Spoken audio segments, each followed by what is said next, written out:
Across the West Midlands on 95.6 FM. Phil Upton at breakfast on BBC WM.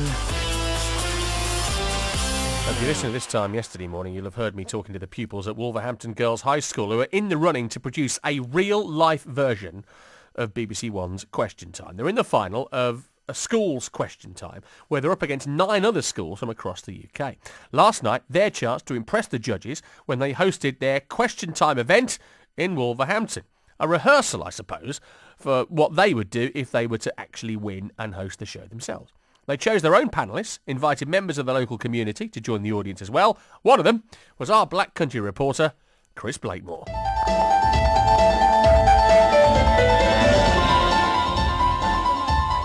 Warm welcome to everyone that's here, and thank you for coming out tonight. I'd like to take the time to introduce our panel. We have Paul Uppal, who's a Conservative Perspective parliamentary candidate for Wolverhampton South West.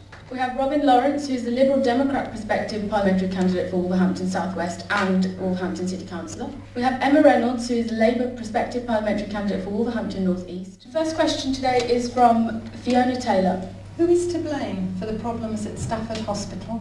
Who's to blame for the problems? I've come backstage now. We're about half an hour into the debate, and the girls are running around frantically. Imogen Watson, one of the producers. How do you think it's going?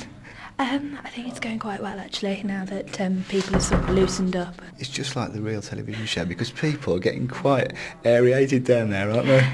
Karishma, your chairperson, the Dimbleby-esque character, she's doing really well. She's butting in. She's not letting them get away with anything, is she? No, she's great. She's done so much preparation. She's vacuumed up facts for the last week. She's done such a good job. She's really put her heart and soul into it. And we're at the back. We're jumping up and down in the control room. We're cheering her on. It's really exciting. Good luck, anyway. Okay, I'll go back in. Thanks. Because you say that the government has a part to play in this. Of course they do, so do other bodies, but since the government is the one that is running the country, surely the public deserves an apology for this. Well, I mean, to be perfectly frank, we could sit here debating all evening who's to blame and who should apologise, but what I think is more important is how we get on and try and solve the problems that are before us. Thank you all for coming. I'd like to thank the panellists for coming tonight.